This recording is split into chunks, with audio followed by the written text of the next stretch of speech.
Então, eu vou começar novamente. Eu vou ler o currículo aqui. O currículo da professora Márcia é inovador, é bem diferente, eu achei bem legal o currículo dela. Então, a professora Márcia Ferreira é graduada em Pedagogia, Educação Artística e pós-graduada em Psicopedagogia, compôs a equipe de professores do Centro de Formação de Profissionais da Educação da Prefeitura Municipal de Goiânia, onde participei da formação continuada para alfabetizadores, grupos diretivos, coordenadores pedagógicos, fez estudo de casos com alunos com dificuldade. A professora Márcia diz que nasceu professora. Desde os 3 anos de idade, ela gostava de brincar de aulinha. E com 50 anos de trabalho e experiência, bem vividos em escolas públicas e particulares, com alunos da pré-escola à graduação, especialização e professores de carreira, tanto em Minas como em São Paulo e Goiás. E hoje ela percebe que professa a educação. Foram 38 anos de participação efetiva em experiências estaduais e municipais de trabalhos socioculturais nos bairros e periferias. Aposentou-se com 70 anos, sente que não pode e nem quer se afastar de você, professor e professora. Não posso me afastar da escola, isso ela diz, não pode se afastar da escola, não posso calar a minha voz, e não é justo que eu leve para o túmulo essa experiência acumulada sem compartilhá-la com você, que educa, seja professor, seja professora, pai, mãe, criança, jovem ou adolescente. Então, eu recebo com muito carinho a professora Márcia, e a senhora, professora, tem de 20 a 30 minutos para falar para nós, né, sobre a ação psicopedagógica na inclusão, e depois a gente abre para os comentários, para as perguntas, e as perguntas que eu já tenho aqui, tá bom? Fique à vontade. Vou desativar os comentários agora e depois eu ativo. Fique à vontade. Boa noite. É com muito prazer mesmo, que eu volto a falar com professores, porque eu tenho muita saudade da escola. E o assunto é inclusão. E é o que mais está assim, fazendo os professores terem medo até da escola. É essa juventude, essa que tem hoje, que nós temos hoje frequentando a escola. Mas é uma questão de se entender por onde você chega no aluno. Nós podemos comparar o espaço interno com o espaço sideral, o espaço do mundo. Ele é enorme. A luz do sol leva dias para chegar na Terra. No entanto, ele está ali, pertinho da gente. A mesma coisa é o espaço interno. Ele é imenso. Nós temos condição de fazer tudo dentro de nós, a partir do dentro de nós, né? E é a partir daí, trabalhando o espaço interno, que a gente pode atingir o aluno. E agora, com toda essa tecnologia, mais ainda, porque a tecnologia trouxe uma superficialidade da vida. A gente fica muito fora de nós, muito vendo só coisas feitas. E a gente tem tudo para construir dentro de nós.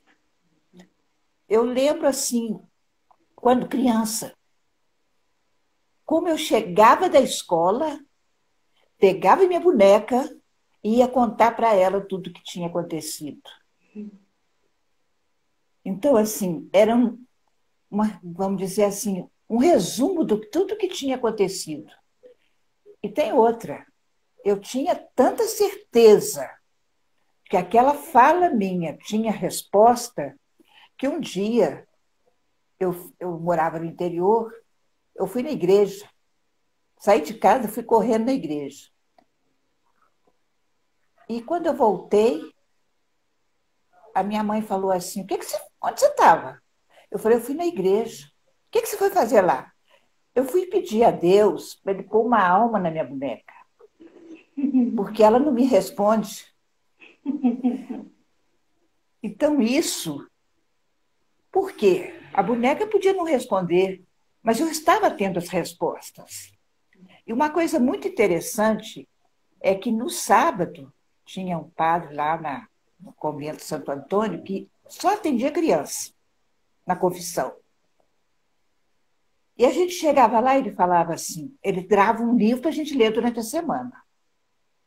E a gente chegava, leu o livro, li.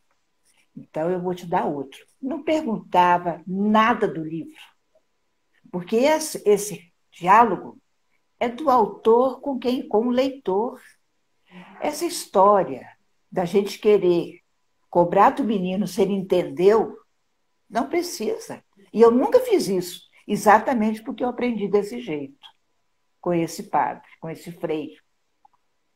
Nunca cobrei do aluno se ele gostou, se não gostou, qual é a parte mais importante. Essa análise que a gente costuma até aprender a fazer com a criança. Eu não fazia. Porque o diálogo do leitor com o livro é uma coisa que é dele.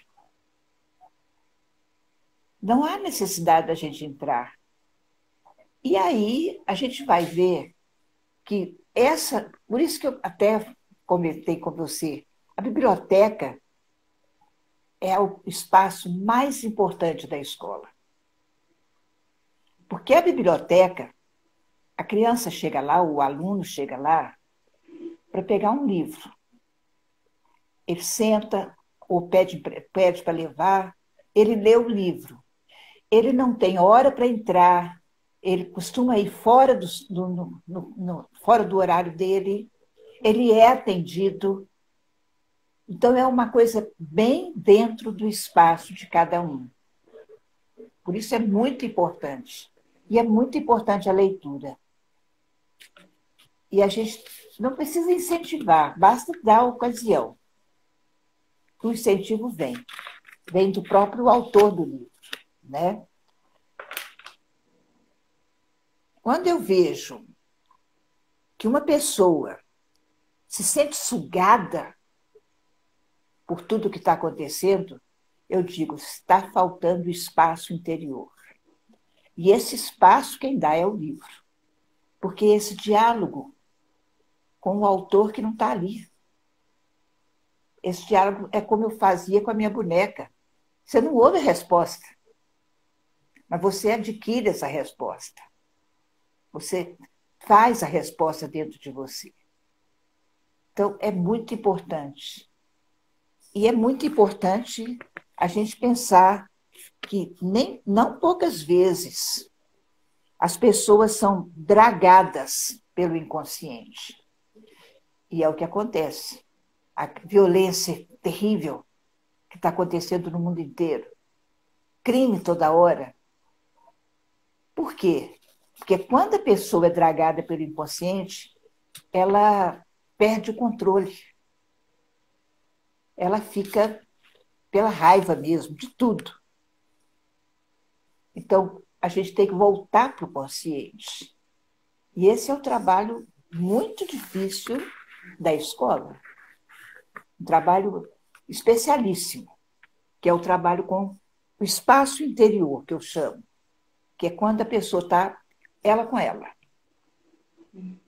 E ela vai ruminar tudo aquilo que aconteceu.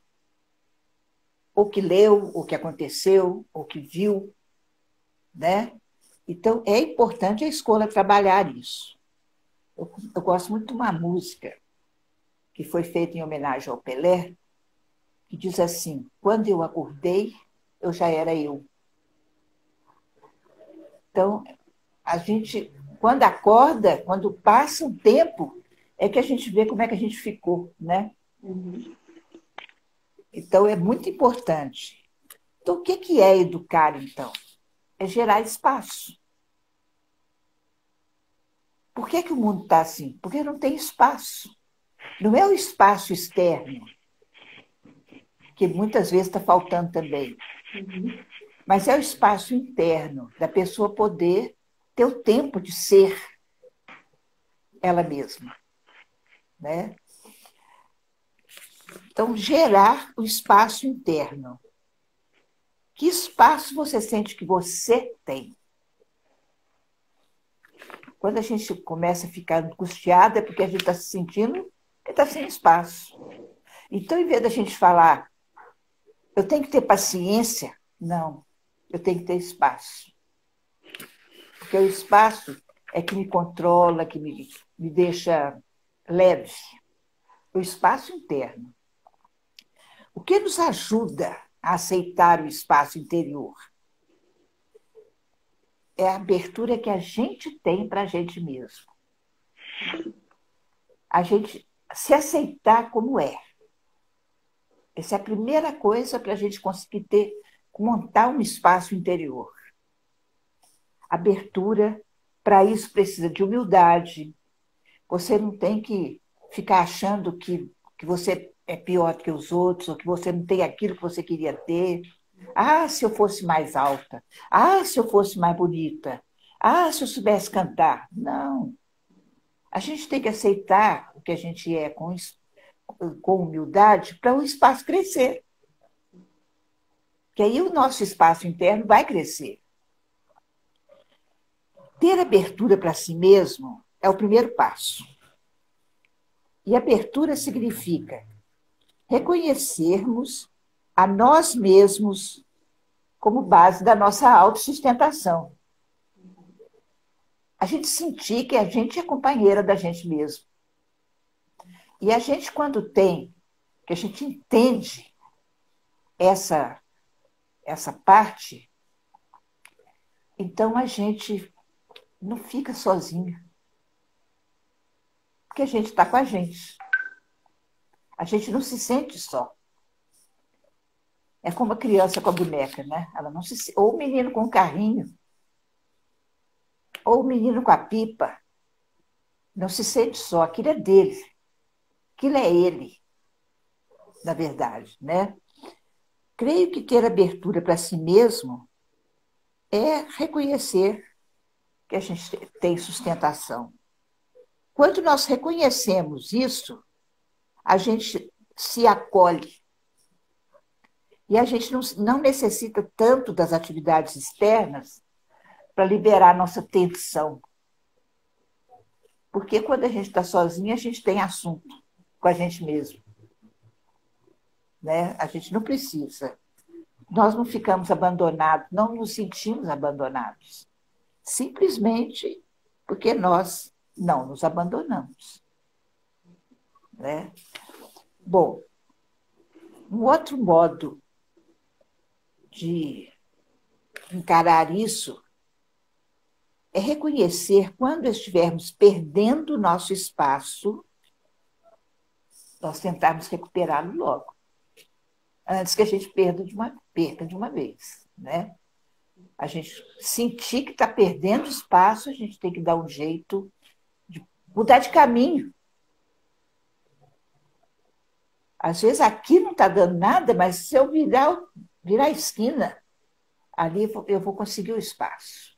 Então a gente tem que saber fazer isso. Tem que ser dono de nós mesmos, né?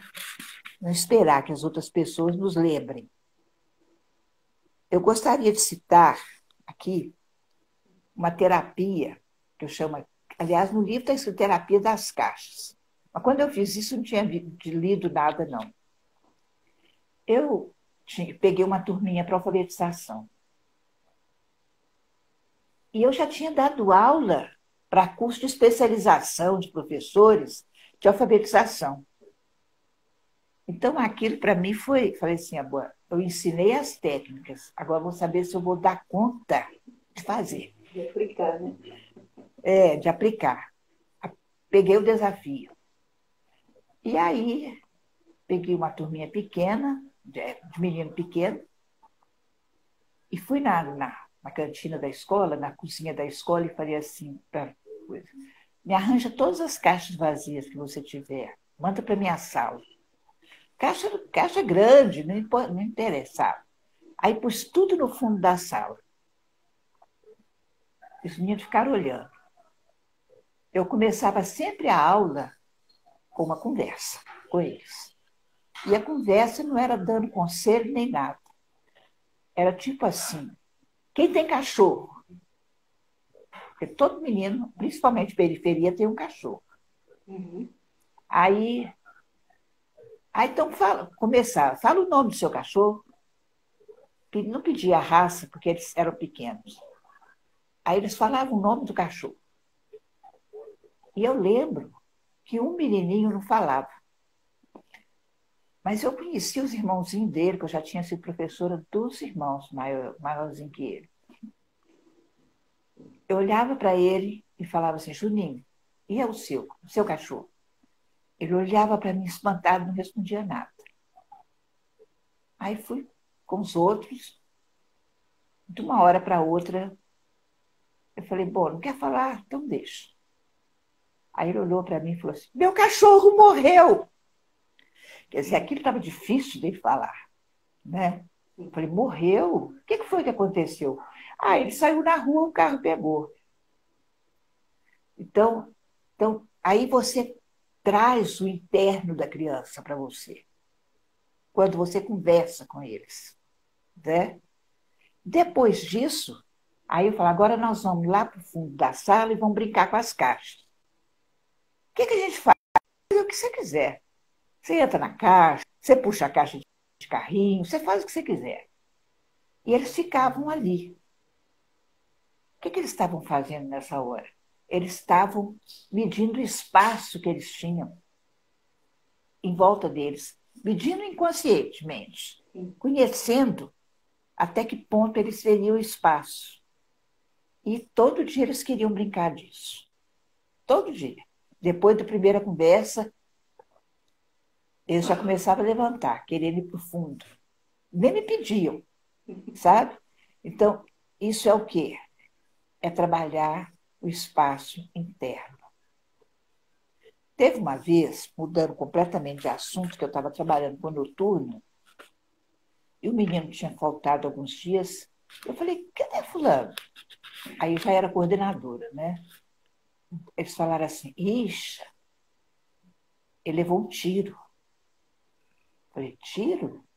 Nossa, como é que ele está? Não, ele já está melhor. Aí, como eu perguntei por ele, no dia seguinte ele estava lá.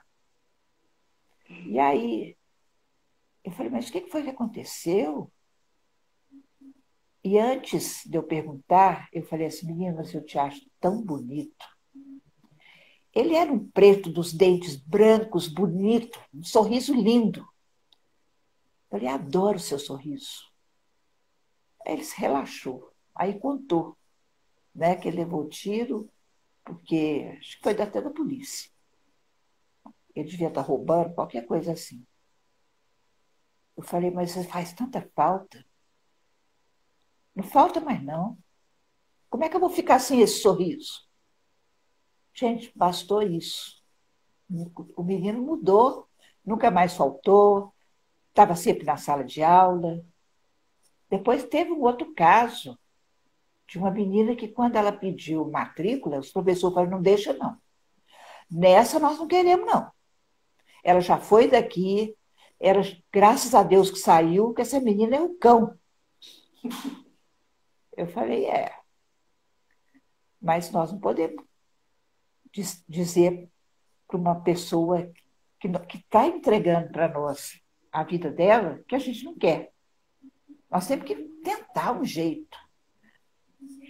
E a professora de português falou assim, eu acho que eu sei. Ela é o cão, então ela deve gostar muito de dançar funk, e ela andava assim vestida meio masculina, sabe? Aí ela chegou na sala e falou assim, gente, na próxima festa eu quero apresentar um grupo de funk. Alguém sabe dançar? Aí ela logo se apresentou e falou, pode deixar que eu ensaio. E ela ficou sendo a líder do grupo mesmo. Isso bastou. Essa menina mudou. Mudou. Ela ficou mais feminina, ela ficou mais meiga, e ela que comandava o grupo para dançar. Então a gente tem que buscar A gente não pode falar assim, o seu espaço é esse. Não. Tem que buscar qual espaço que a pessoa tem. E é ali que você vai trabalhar. Não é, não é difícil fazer isso. Mas a gente tem que mudar o modo de enxergar. Quer dizer, a gente não pode olhar para o aluno e achar que, por exemplo, o aluno não está conseguindo aprender. Reforço. Mas se você não tiver feito um trabalho com o espaço interno dele, esse reforço não vai aguentar, não vai adiantar nada. Ele não vai aprender. Assim, é uma coisa que o professor tem que entender, a escola tem que entender, e a gente tem que passar isso para os pais, porque os pais também têm os meninos, mas ninguém ensinou para eles ser pai e mãe. E é uma coisa muito complicada. Criar uma pessoa, educar uma pessoa, é muito complicado. E, ao mesmo tempo, é simples. Né? Deixa eu ver se... Acho mais complicado do que simples, mas... Hein? Acho mais complicado do que simples. O nosso corpo interior, ele não é sólido. Ele é fluídico. Ele é cósmico, nosso espaço interior. Então, não tem como você trabalhar a pessoa pensando que você está modelando, que você está construindo uma peça de gesso ou de madeira, entalhando. Não. Ele é gás, ele é fluídico. Assim é o espaço do mundo inteiro. Não existe. No mundo inteiro só existe o quê? Vácuo. Né? E nós também temos que pensar na educação dessa forma. Volto a falar, por isso que eu gosto da biblioteca. E eu sempre amei a biblioteca. Quando menina, eu já gostava de ir e pedir à professora para eu ler livro. Sempre. Porque é ali que eu conseguia conversar comigo, pela verdade, né? Sem saber, mas é ali. Uma vez me falaram assim, foi até quando me chamaram para o centro de formação, depois que eu fiz isso. A coordenadora falou, Márcia, prepara uma reunião para os professores, mas daquele jeito que você faz, sem dizer aonde eles vão chegar. Falei, o que você quer que eu fale com os professores? Não, porque eles às vezes rejeitam os alunos, falam que eles não têm jeito, que até querem sair da escola por conta disso. E não tem uma pessoa que não possa ser educada, que a escola não possa mostrar para ela o rumo. Aí eu peguei 5 cartazes, mas coloquei no quadro, mas tampado. Eu não consigo lembrar dos outros 2, mas os 3 eu coloquei. Oi, gente. Einstein, Machado de Assis e Dom Silvério, que era uma pessoa pouco conhecida pelo povo, mas que foi um bispo que teve muita dificuldade para estudar. Pus no quadro e pus quais são os defeitos que os professores deles encontraram neles. Einstein, por exemplo, foi expulso, se não me engano, de 5 escolas. Ele era o cão. Machado de Assis era preto, favelado e ainda era epilético. E o Dom Silvério era muito pobre. Muito, muito pobre. Então, ele não tinha nem luz em casa. Ele estudava com a luz do poste à noite. E de dia ele tinha que trabalhar para ajudar a mãe dele. Bom, mas eu não falei com eles quem eram aquelas pessoas.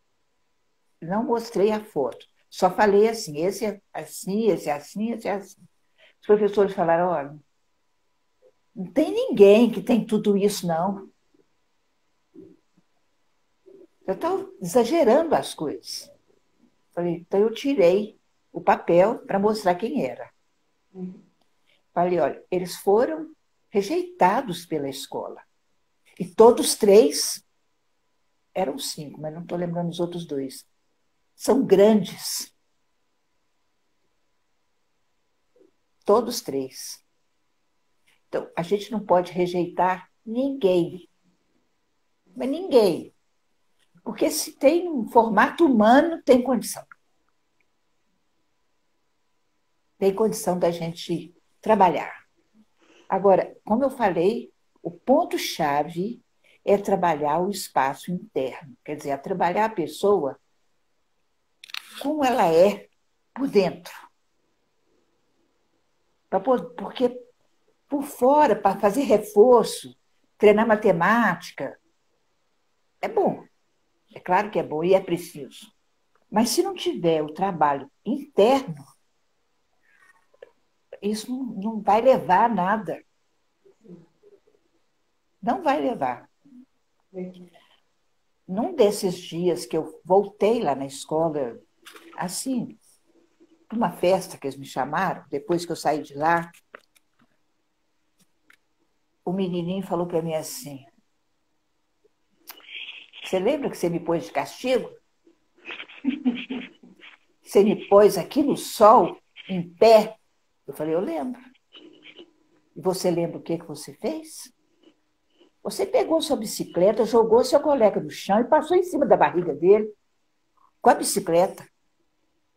Aí eu tinha que te dar né, alguma forma de você entender que você poderia ter machucado ele muito. Você só não machucou porque você é leve. Mas você não podia fazer isso. Ele falou assim, já tem razão. Ele foi me cobrar isso uns 3 anos depois. Mas aí ele viu isso, né? Agora, o desenvolvimento de uma pessoa não se faz no isolamento, não.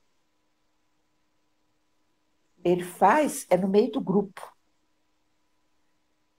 E para acontecer isso, você tem que estar sempre avaliando. E o que você vai avaliar? Cada atividade, cada dúvida levantada, cada silêncio. Você falou, fez uma coisa, ficou em silêncio todo mundo. Tem que avaliar isso. Avaliar o que ocorre na convivência. Porque a convivência ela é mais importante que o quadro negro na frente da sala. Muito mais. Eu lembro que uma vez eu dei um desenho assim para os meninos. Eles estavam dando trabalho. Vocês vão desenhar, eu queria trabalhar o espaço da escola com eles. Vocês vão desenhar a sala, esta sala, da melhor maneira, que eu vou fazer um concurso de quem desenhou mais bonito. Aí eles desenharam. Era uma turma assim, hoje é 6º ano, antes era 5ª série. Aí eles desenharam, as carteiras ficavam uma gracinha, quadro negro, o professor na frente dando aula. As cadeiras estavam vazias. Eles não se sentiram incluídos naquela sala. Então, olha a dificuldade. O isolamento não educa. E a gente, às vezes, está com eles todos na sala, mas eles estão todos isolados. Bom, agora vem uma outra parte, que não é... mais ou menos eu já falei sobre tudo, mas é a psicologia do espaço mental. Porque tudo isso acontece na cabeça, né? Então, o espaço mental é uma psicologia que foi desenvolvida nos últimos 15 anos.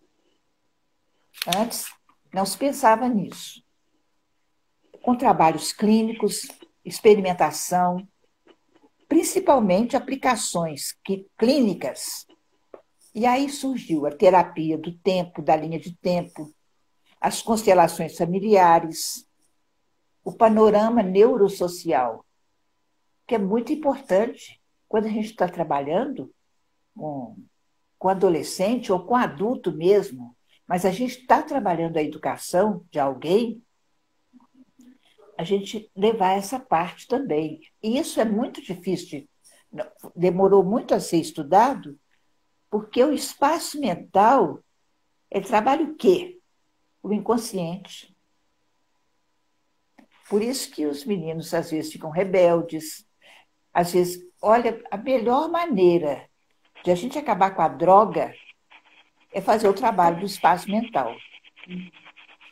É a melhor maneira. E ela está lastrada porque está todo mundo sem espaço. A juventude está sem espaço. A infância está sem espaço.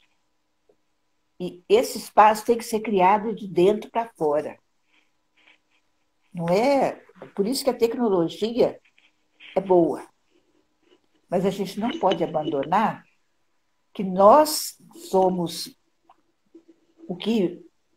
muito melhores do que a tecnologia. E nós temos uma tecnologia do corpo perfeita. Só a gente saber explorar.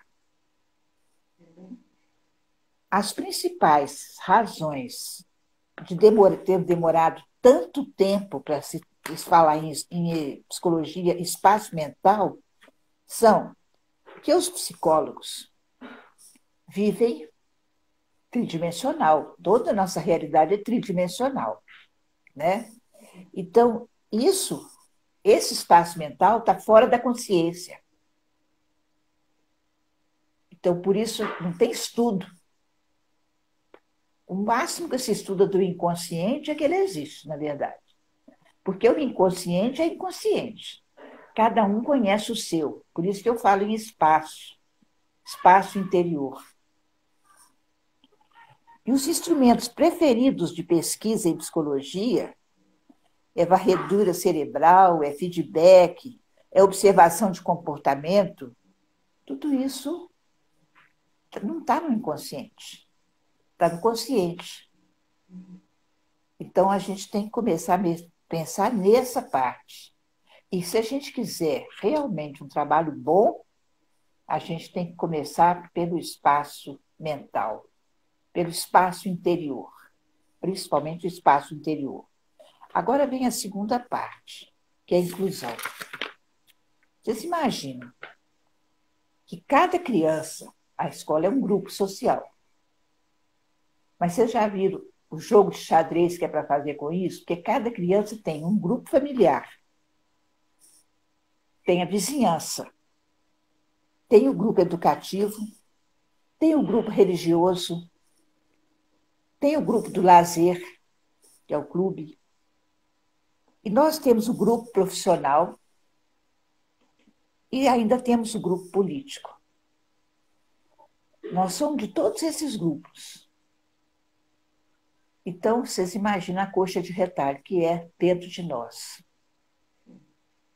Por que as pessoas que às vezes são tidas como que não, só pensam nelas, né, são fechadas, é porque elas se fecham às vezes num grupo.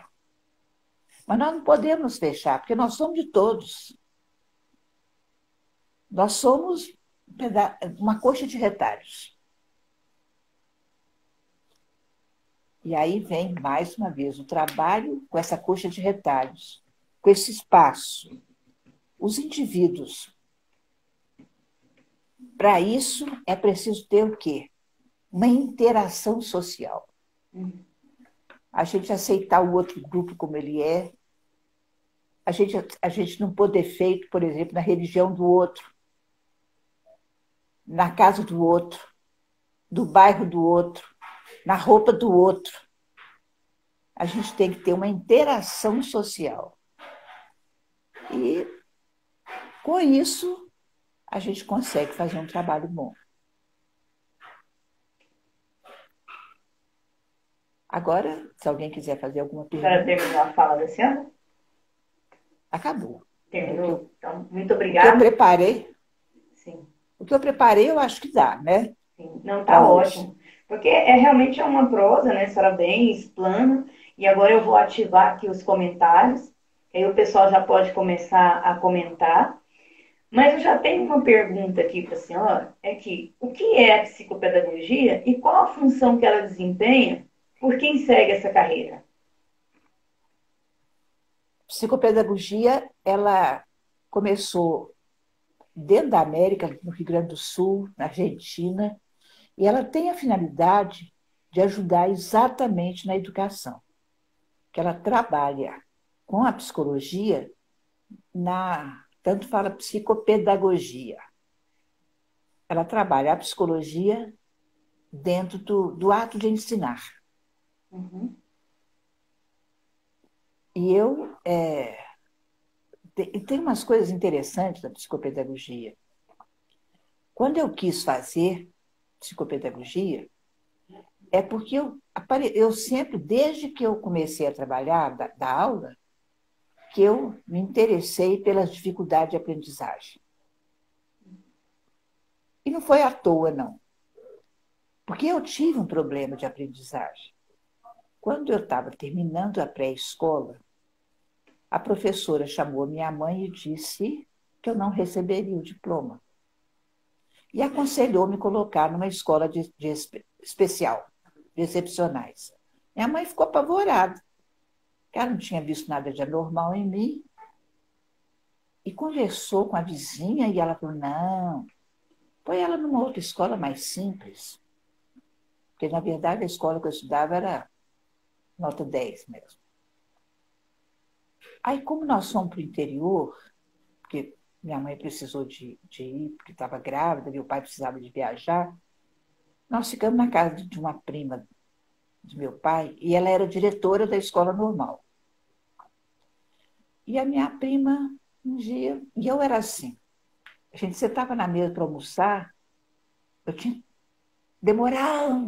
eu demorava para levar a colher na boca, então todo mundo levantava, eu estava lá.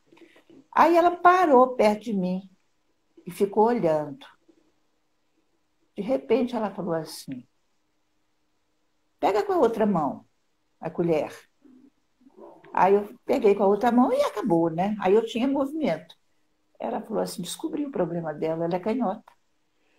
Ô, gente, uma escola organizada, tipo com top, que não conseguiu ver isso, né? Isso não ficou só assim, não. Depois nós mudamos para um lugar que a minha professora do pré morava em frente. E eu adorava ela.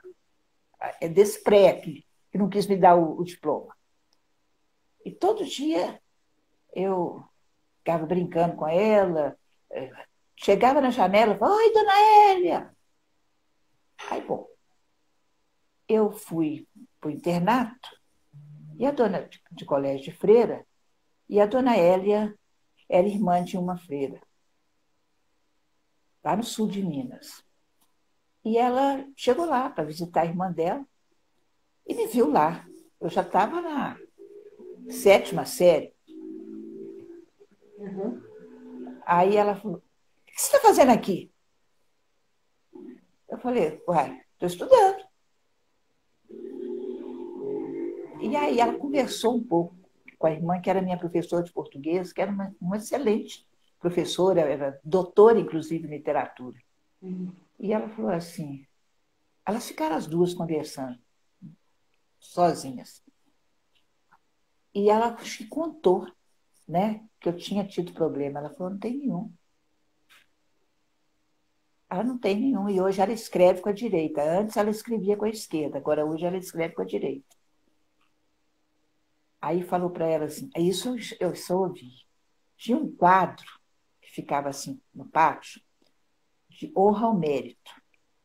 E ali colocava o retratinho dos primeiro, segundo, terceiro lugar de cada sala.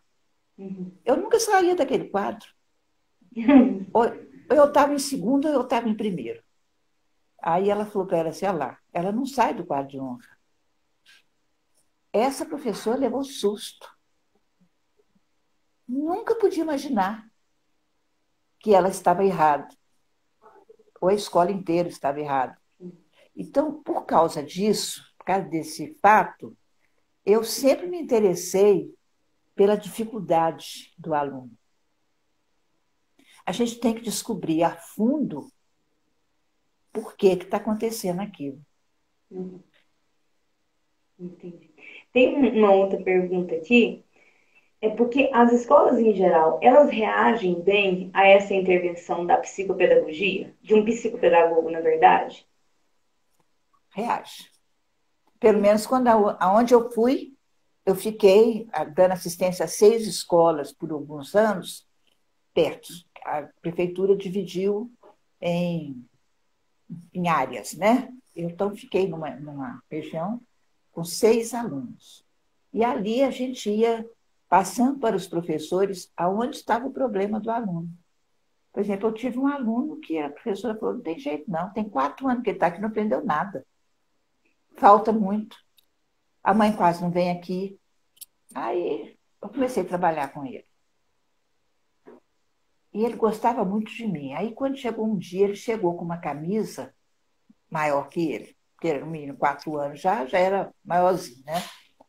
Eu falei, mas que camisa linda! Quem te deu? Não, essa camisa é do meu pai. Eu falei, ele te emprestou? Não, meu pai morreu. E a minha mãe deixou ficar com a camisa. Esses 4 anos que esse menino não ia quase à escola, o pai estava com câncer em São Paulo. E e a escola não percebeu isso. Então, é muito sério isso. A psicopedagogia ajuda nesse ponto, de saber, de conhecer, como eu falei, conhecer o espaço interno, conhecer, sem fazer muita pergunta, mas ir convivendo com a pessoa, com o menino, e descobrindo onde você pode atuar, aonde você pode ajudar. Sim. Tem muitos comentários aqui, né, dando parabéns à senhora pela fala, né? Os filhos estão aqui babando, né, falando que minha mãe é maravilhosa. Né? A mãe muito 10, né? Dona Márcia, excelência em educação. Isso é a Regina. E aí, Dona Márcia, aqui tem uma pessoa que perguntou o seguinte: dislexia e transtorno de déficit de atenção e hiperatividade, TDAH, são problemas que impedem o desenvolvimento da aprendizagem? A dislexia, às vezes a gente tem que estudar, quer dizer, não é. Como eu falei, quando eu procurei psicopedagogia, eu falei isso com a primeira professora que eu tive de psicopedagogia. Eu falei, olha, eu quero fazer porque eu tenho aluno que sabe matemática, mas não consegue aprender a ler. E tem aluno que é muito bom em português e não consegue fazer uma conta. E ela, então, me deu a dica. Falou, trabalhe a identidade. Eu falei, pelo amor de Deus, eu trabalho a identidade para o menino aprender a ler, porque eu sou assim mesmo, eu vou respondendo. Ela falou assim, trabalha a identidade, porque tudo no mundo depende da identidade nossa, tudo que a gente vai fazer. E eu, então, falei, como é que eu vou fazer isso? Então, primeira coisa, eu fiz uma reunião com os pais dos meninos que estavam com problema. E já comecei a trabalhar a identidade desde ali. E ali eu falei, tinha uma mãe que não queria ir. E ela tinha uma menina que era excepcional. Estava na escola, mas não aprendia nada, aquela coisa. E ela, não vou não. Não, venha. E eu tinha levado para sortear uma estante de Bíblia. Porque o pessoal de periferia tudo gosta muito, né, de religião e coisa. Aí eu falei, eu vou sortear essa estante aqui. Aí ela entrou para a sala. Entrou para a sala e ficou lá quieta. Chegou uma hora e eu fiz as perguntinhas para sortear, pus um pedacinho de papel para cada uma. E a pergunta dela era: como é o seu relacionamento com a sua mãe? Ela falou assim, a minha mãe me abandonou. Eu falei, abandonou? Por quê? Não, ela foi para Mato Grosso, nunca mais voltou. Eu falei, bom, então você, quem é que te criou? Quem é sua mãe? Ela falou, não, minha tia. Eu falei assim, bom, então você tem, eu quero saber como é que você age com a sua mãe. Aí ela falou assim, não, continuou. Minha mãe foi para Mato Grosso e nunca mais voltou. Eu falei assim, você nunca mais soube dela? Não, ela morreu no caminho. Eu falei, então sua mãe não te abandonou, ela morreu. Bastou eu mostrar isso para ela. Parece que é os cliques que dá, né? Sim. Ela mudou. Ela começou a arrumar a filha dela melhor, sabe? E na hora que ela saiu da reunião, ela falou assim, eu vou ensinar para minha filha como foi minha mãe. Uhum. Mas foi assim uma coisa linda, né? Sim. Então esse é a psicopedagogia ajudando mesmo, ajudando, né? Entendi. Tem uma pessoa perguntando se a live vai ficar gravada. Sim, essa live vai ficar gravada, ela vai ficar armazenada no meu canal do YouTube. Então, a partir de domingo, provavelmente, ela já vai estar disponibilizada lá no canal do YouTube. Depois eu vou escrever para vocês aqui o endereço, mas vai ficar fácil, eu vou colocar no Instagram o endereço do YouTube e vocês podem acessar, tá? Estudar psicopedagogia, eu sei que a senhora já falou, mas tem algumas pessoas que insistem em perguntar se ajuda o professor a ensinar melhor. Ajuda porque me ajudou. É, Eu já sempre fui muito, assim, gostava de aprender tudo para poder ser uma boa professora, mas a psicopedagogia me ajudou demais. Você viu né? os casos que eu estou contando aí? São casos que eu não saberia resolver. Agora, a outra pergunta, ela é bem pontual, dentro de culpabilidade, né? Um fica jogando para o outro a responsabilidade. Porque alguns educadores e familiares atribuem o fracasso escolar a possíveis males emocionais ou neurológicos da criança, desconsiderando o fato de que o responsável pelo problema pode ser quem ensina. Você entendeu o que é que eu repito? Uai, é um fato assim que acontece mesmo. Por isso que a psicopedagogia ajuda. Porque o psicopedagogo vai chegar no professor, igual eu contei o caso daquele menino que estava com a camisa do pai, Sim, né, e que a professora falou que ele não tinha jeito, que ele não ia na escola, que a mãe não se interessava. Aonde que eu consegui chegar nesse menino? Pela psicopedagogia, né? sim. Porque isso acontece muito. Porque a gente aprende a conversar com o aluno sem pôr a culpa. A culpa está por fora. Né? E aí eu tinha casos e mais casos de menino. Por exemplo, teve um que a professora levou para mim e falou: olha a revista que trouxe para a escola, que era uma revista pornográfica. Aí, tá bom, vou chamar sua mãe aqui e entregar a revista para ela. Não pode, não? Não pode. Eu falei, por que não pode? É porque a revista é do meu pai. Então eu vou chamar seu pai. Não, porque meu pai lê isso no escondido da minha mãe. A minha mãe não pode saber que meu pai tem essa revista. Então, essas coisas assim. E teve uma outra vez também que dois meninos brigaram na quinta série do noturno, na sala de aula com faca. Foram correndo, eu estava lá só esperando minha hora de entrar na aula. Aí foram correndo me falar. Mandei chamar, falei, o que é isso, gente? Vocês são amigos? Não, me dá essa faca aqui. Aí eles me entregaram, eu falei assim, isso aí é muito sério. Porque quando você fica com uma raiva dessa, desce um líquido dentro da gente, um hormônio dentro da gente, faz mal. Sim. E aí, como é que vocês vão fazer para sair dessa? Vocês vão ter que tomar 2 litros de água de hoje até amanhã, para limpar o organismo, porque vocês fizeram mal a vocês mesmos. Não, falei para um, porque depois que passou um pouco, um foi embora para a sala, o outro resolveu perguntar o que é, que remédio que ele podia tomar para melhorar esse hormônio que desceu, adrenalina, né? Aí eu falei, toma 2 litros de água, de hoje até amanhã. Aí o outro tinha ido para a sala, não ficou sabendo.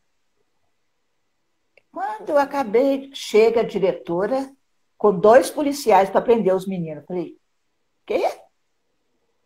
Eles estavam brigando com faca. Eu falei, a faca está aqui, pode levar. Agora, os meninos estão de bem, estão na sala.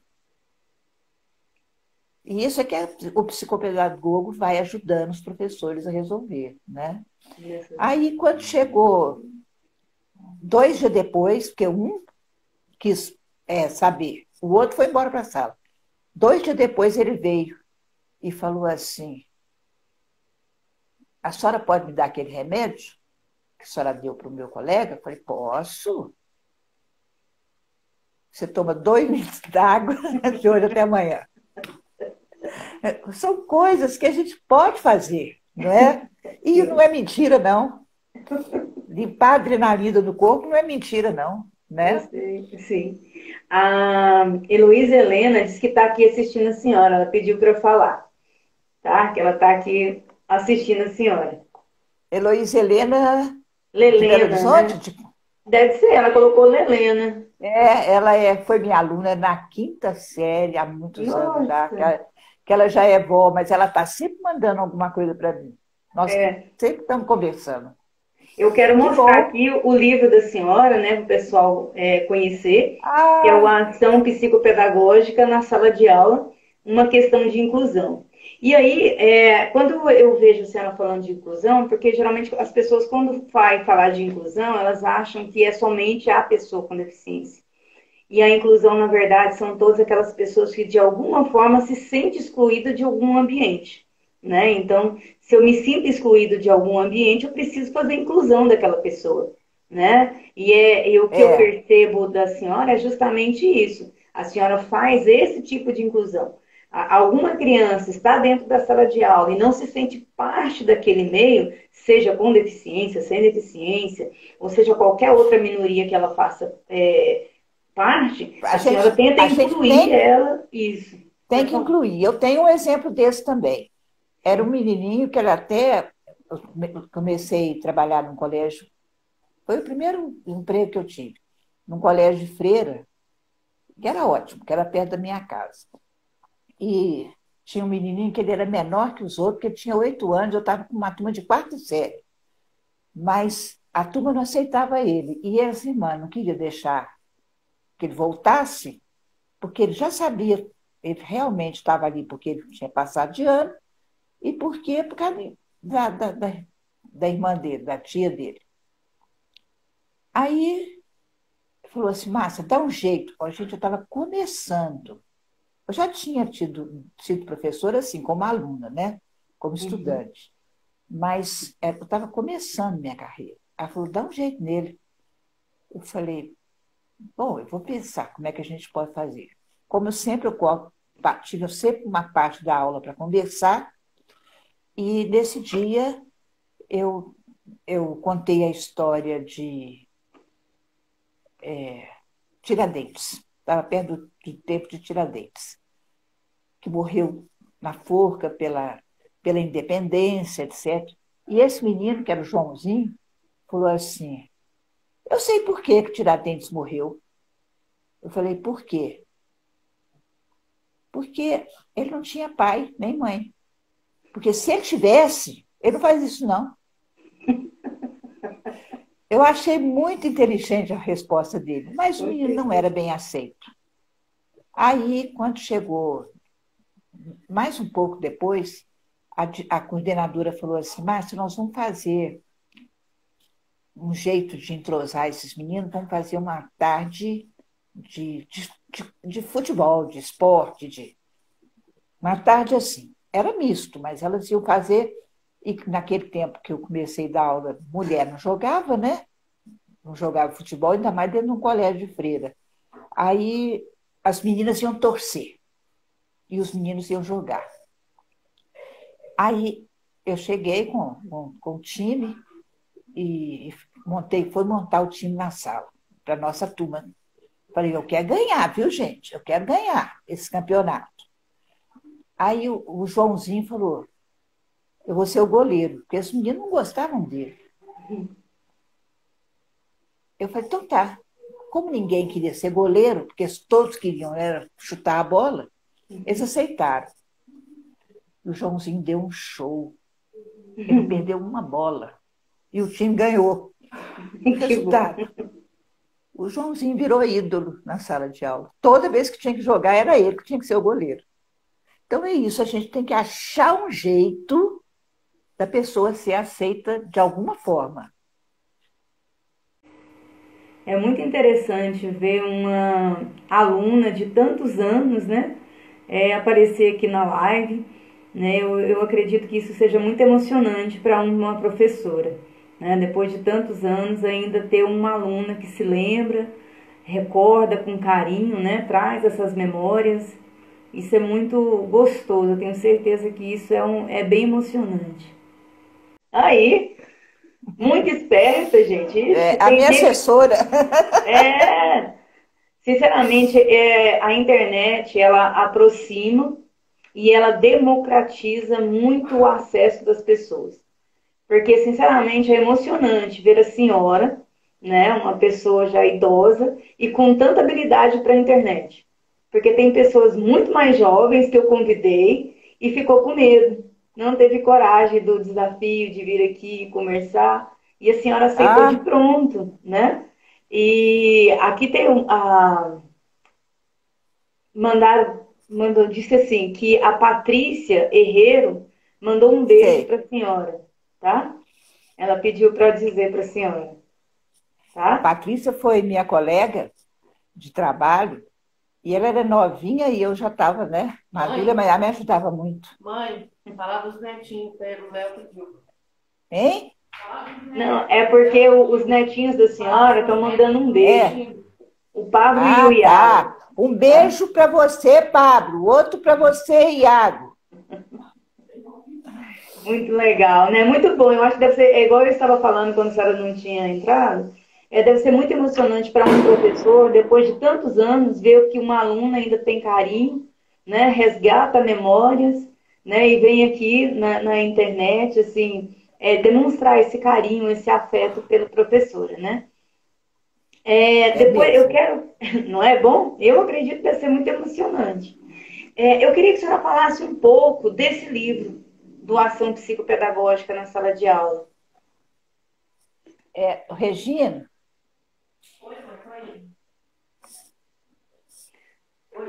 vê se você acha ali um livro. Doação Psicopedagógica. Esse livro foi assim. Eu comecei a dar os cursos. Não, esse é a Filha do Sol. Comecei a dar os cursos, porque o livro foi editado pela Paulus. Sim. E eu comecei a dar os cursos pela Paulus, e aí eles me chamaram, lá na Paulus, a Clivaria aqui de Goiânia, Sim. eles me perguntaram assim, viram meus rascunhos e falou assim, você não quer fazer um livro com isso, não? Eu falei, eu quero. Aí foi para Paulus, saiu. Eles gostaram muito, me mandaram para a Bienal do Rio, para lançar o livro na Bienal do Rio. E aí eu fui, né? E aí o livro foi vendido, acho que até o ano passado. Estava vendendo esse livro no Brasil inteiro.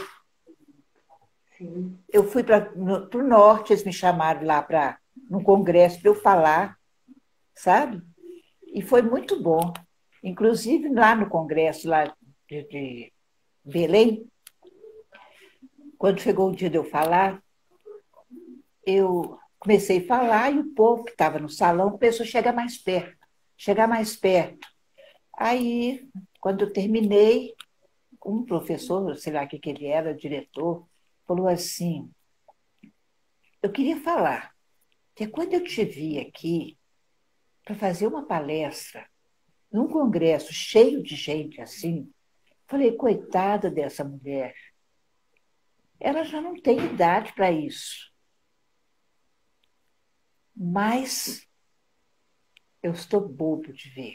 Porque sabe o que que chamou a atenção? Que eu falei assim, quando você põe a turma na frente para entrar na sala, já começa a olhar para o seu aluno. Você olha assim, olha, você machucou o joelho? Você cortou o cabelo? Ficou bonito. Já começa a conversar. Olha para o seu aluno. Olha. Quando eu falei olha 2 vezes, o povo levantou e foi ficar perto de mim. Esse cara, assim, a gente tem que. É uma psicopedagogia, né? É ensinar que a gente tem que olhar, que a gente tem que cumprimentar, né? Que a pessoa tem que ser vista. Sim. E esse livro aqui, Pode falar. porque esse eu vou sortear. A senhora vai sortear? Vou. Que legal! Hein? Mas aí a gente pode fazer uma campanha? Pode ser? Pode, Ai, que pode. legal! Eu vou fazer então uma campanha. Vou pedir para a Tatiane me ajudar, porque ela que me ajuda com essas coisas da internet. E nós vamos fazer para o pessoal conhecer o livro da senhora também, né? Isso é bom, isso vai ser bem legal. Aqui sobre o olhar, nesse livro da senhora, aqui na página 50, eu achei bem interessante um trecho que a senhora compartilhou aqui do Peg Rodinot. Olhe para mim, por favor, me veja. Não minhas roupas ou unhas curtas ou minha face descuidada. Abra seu coração de modo a ver o meu. Não estou lhe pedindo para concordar com ou compreender tudo o que vê, pois nem eu mesmo faço isso. Apenas olhe para o que realmente está aqui e permita ser. Então, essas palavras que a senhora utilizou aqui nessa citação, é tudo que a senhora falou aqui, né? É olhar para a pessoa, é perceber a necessidade, né? Que ela quer te falar, Olhar que é sem crítica, sem crítica, sem justamente. preconceito, sem nada, sabe? Porque É isso é olhar. inclusão, né? É porque a partir do É, momento que você deixa o outro se expressar, né, você está incluindo, seja com deficiência, sem deficiência, seja por questão étnico-racial, seja por questões de gênero, quer dizer, seja o que for, seja por questões socioeconômicas, porque tudo isso faz parte da exclusão, mas que precisam ser incluídas, né? Elas precisam de ser incluídas. E aí, professora Márcia, tem algumas pessoas perguntando a respeito dos livros de poesias da senhora, e se tem como a senhora recitar uma poesia para nós. Olha o desafio. eu não tenho. As poesias, eu não. Acho que eu não pus em livro, não, mas eu tenho caderno. Deixa eu pegar uma lá. Tá. Ô, Regina,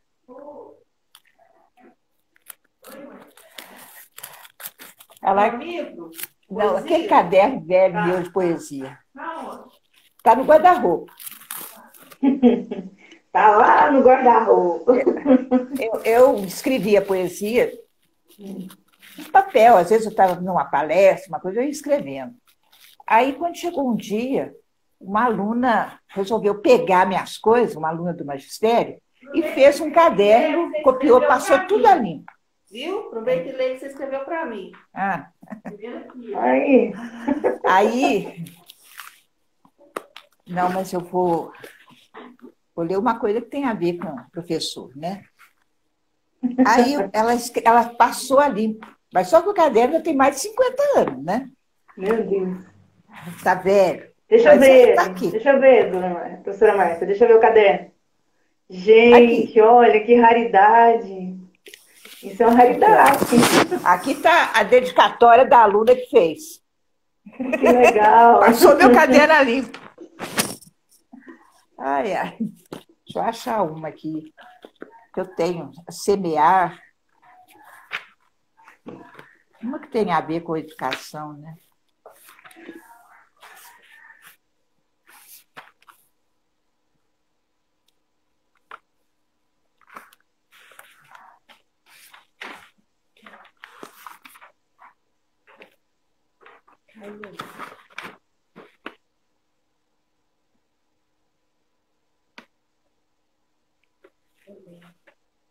Não. A professora Márcia está procurando uma poesia, porque ela vai recitar para gente. E isso num caderno que tem mais de 50 anos. Olha que preciosidade, gente. Pronto, acho que eu tenho aqui.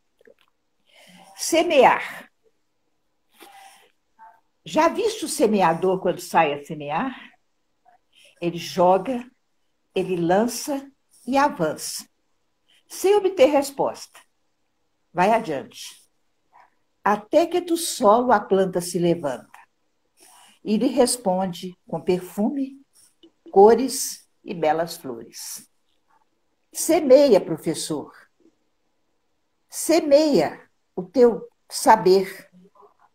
Hoje não recebes nada em troca. O teu ser não sabem dar como a ti, mas a planta crescerá. E o teu saber será o alicerce da linda catedral que tem como cruzeiro o solo e o povo brasileiro. Na catedral da felicidade que edificares, hás de ser tu o altar. Sê-lo sem medo de se orgulhar. E abra o sacrário de um novo saber, mais profundo e transformante, porque mais concreto e atuante. E mostra o teu saber, tua personalidade, na vida dos grandes homens desta cidade.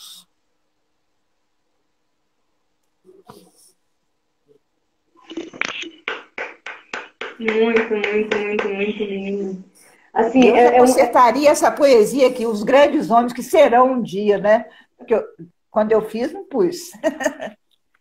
Mas, assim, o gostoso disso que a senhora acabou de compartilhar conosco, essa memória, a forma com que ela está armazenada, quer dizer, um caderno guardado com muito zelo, né? Guardado com muito amor, né? Por uma aluna que também transcreveu, né? Passou a limpo. Então, assim, é carregado de memórias, de sentimentos, esse ver, né? Que a senhora nos falou. E, assim, é emocionante esse semear. Muito emocionante. Eu gostei bastante. E nós temos aqui conosco o presidente do conselho, deixa eu ver aqui, é do conselho do CRB3, deixa eu ver aqui. Ele colocou aqui, é o Fernando Braga Ferreira, presidente do Conselho Regional de Biblioteconomia, do CRB3. Muito obrigada, tá, presidente? É muito bom termos bibliotecários aqui, porque a professora Márcia tem compartilhado conosco assim, experiências riquíssimas e que podem ser aplicadas tranquilamente na biblioteca escolar, porque fala justamente desse olhar sensível, dessa escuta sensível, né? Ela fala do espaço interno, né, professora Márcia? Não é isso? Espaço interno.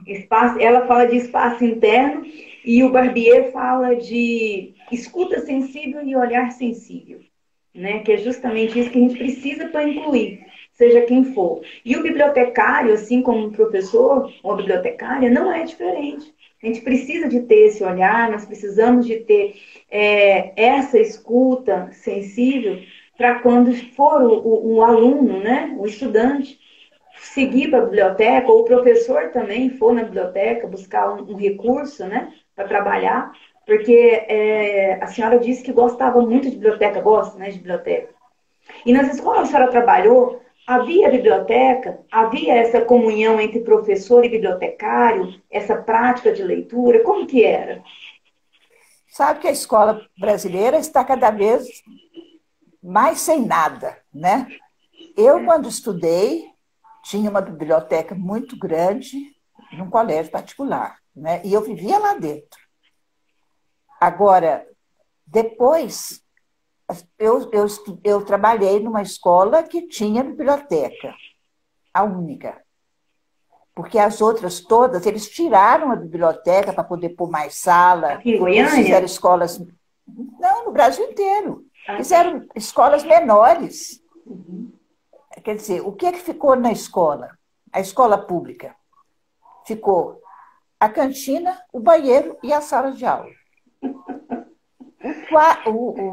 O pátio não tem o gol, não tem a rede para fazer o basquete, não tem nada. Né? E nas escolas particulares é mais bem montado. Com certeza. Mas os laboratórios, gente, cadê os laboratórios das escolas? Né? Sim. Eu estou meio afastada, mas eu tenho a impressão de que não melhorou isso, não. Não, melhorou não. Há uma lei, que é a Lei 12.244, que ela é de 2010, ela é para a universalização das bibliotecas escolares. Então, quer dizer, toda escola, seja pública ou particular, ela tem que ter uma biblioteca, né? E com o profissional bibliotecário. Quer dizer, ela venceu em maio e praticamente as escolas estão ainda sem biblioteca e sem bibliotecário. Então, a gente percebe aí que, apesar das políticas públicas, apesar do esforço, né, dos legislativos estar fazendo as leis, mas isso só não adianta. Tem que ter uma Não, não adianta, não. conscientização, tem que ter uma conscientização dos pais em cobrar, né, dona Márcia? Porque os pais têm que cobrar, porque já que é uma lei, então eu quero biblioteca na escola do meu filho. Só porque às vezes os pais também não têm muito conhecimento, A né? gente tem que envolver os pais, não é incluir só o filho, não. Sim. Eu lembro que eu estava numa escola e, no princípio do ano, a diretora falou, Márcia, eu era só professora. Márcia, me ajuda, porque como eu era a única graduada da escola, Uhum. mas eu estava lá como professora. Aí ela falou, me ajuda, Márcia, porque eu não sei como é que nós vamos fazer. Não tem funcionário para limpeza, não tem funcionário para merenda. Se eu não der a merenda, vai perder. Se eu devolver, eles não me mandam mais. Não, isso é verdade. Como é que nós vamos fazer? Eu falei, ué, vamos fazer uma reunião com os pais.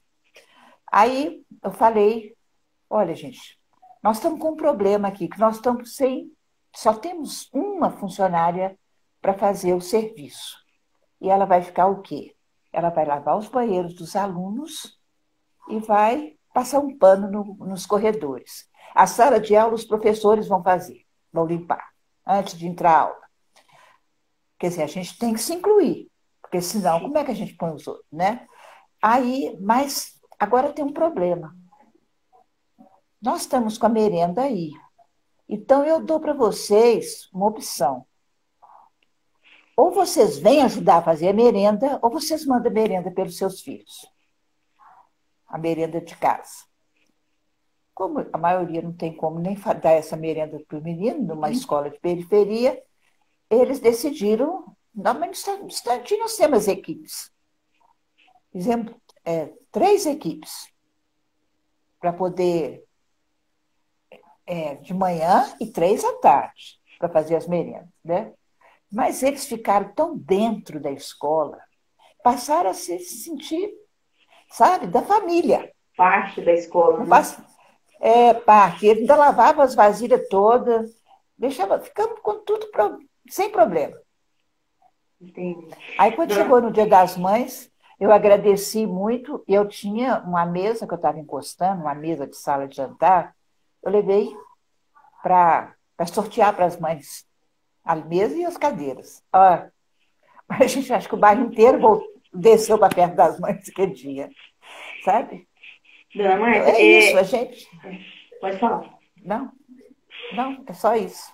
Eu quero muito, assim, foi muito bom, e eu quero pedir para a senhora para recitar mais uma poesia para a gente. E depois eu faço a última pergunta e a gente encerra, eu prometo. Ai, ai. Deixa eu ver se eu acho uma aqui. Porque é muito bom escutar alguém com tanta experiência e que tem tanto a nos ensinar, né? Principalmente professores, bibliotecários que estão ali junto dos estudantes, né? E esses estudantes problemas, esses estudantes com deficiência, que às vezes os profissionais sentem dificuldade de atender, sentem dificuldade de compreender, e a professora Márcia compartilhou conosco justamente isso, né? É ver, é olhar para a pessoa, né? Para que ela possa expressar qual é a necessidade dela. Vamos esperar que a professora Márcia vai recitar mais uma poesia para a gente. Uma que eu fiz para minha mãe. Sim. Eu te darei. Quando te vi, mamãe querida, sonhar, naquela tarde fria, a felicidade e o bem-estar desta tua filha, quando te vi a labutar, fazendo das tristezas um matiz, para me ver estudar e fazer-me assim feliz, eu disse para mim, baixinho, bem baixinho, alguma coisa eu serei, esta alegria eu te darei.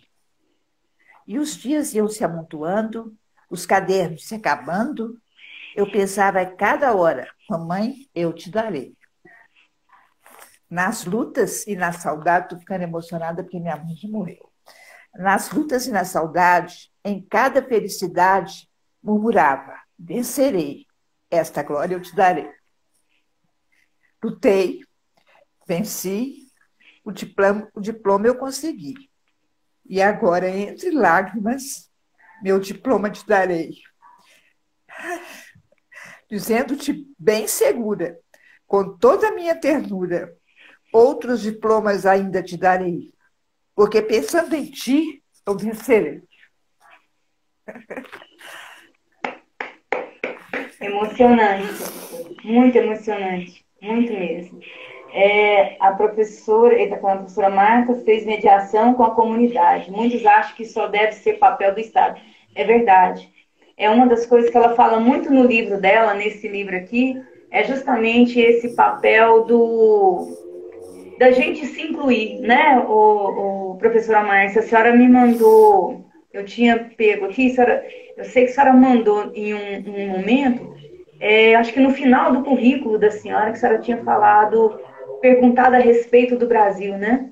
O que era o papel do Estado, o que era o papel nosso, né? E a senhora fala que tanto o Estado como nós temos que desenvolver o nosso papel, temos que assumir o nosso papel, principalmente nós, professores, né? Que temos uma carga tão grande, tão responsável. Pode falar, Sofia. A sociedade inteira tem que assumir o Brasil, não tem que ficar cobrando só de político, não. Sim. Sabe?